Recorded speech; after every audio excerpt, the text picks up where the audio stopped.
visiteurs que du personnel CHU, il y avait un besoin de stationnement vélo. Donc on a décidé de faire deux types d'implantation de stationnement vélo. Des arceaux libres d'accès pour que les visiteurs puissent stationner sur les aires qu'on leur proposait et des abris vélo clos et couverts avec accès pour le personnel CHU, soit par badge, soit par digicode.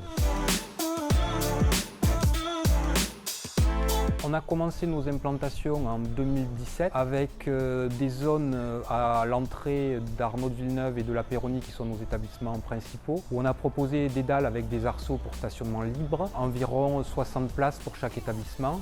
Et le premier abri a été implanté à l'IFMS, donc aux écoles, un abri clos et couvert d'environ une cinquantaine de places. Depuis, nous avons multiplié les emplacements en créant des abris clos et couverts et en tenant compte des contraintes d'environnement que nous avions, tant au niveau des zones classées espaces verts non constructibles, notamment sur les établissements de Guichauliac, Saint-Éloi et la Colombière, et puis en fonction aussi des futures constructions de nouveaux bâtiments et des réseaux enterrés qui allaient être implantés.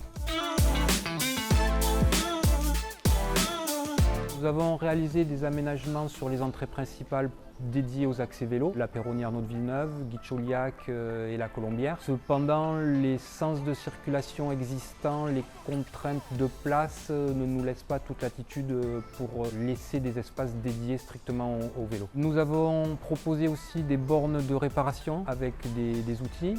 À l'heure actuelle, il y en a une à l'entrée de la Colombière et une à l'entrée de Guichauliac. À venir, une qui sera à l'entrée de la Péronie Arnaud de Villeneuve dès que les travaux d'aménagement seront terminés. Et puis une ici même, dans cette grande zone sous les stations, qui sera le plus grand abri vélo clos et couvert que nous ayons mis à disposition. Environ 70 places, plus un espace dédié pour les cargos et donc une borne de réparation. Nous constatons des emplacements étonnamment occupés, quelle que soit la saison, quel que soit le temps. Donc l'objectif de dépasser les 10% de stationnement proposés pour des vélos est largement dépassé, avec 1500 places proposées, 500 en abri clos et couverts et puis environ 1000 en accès libre.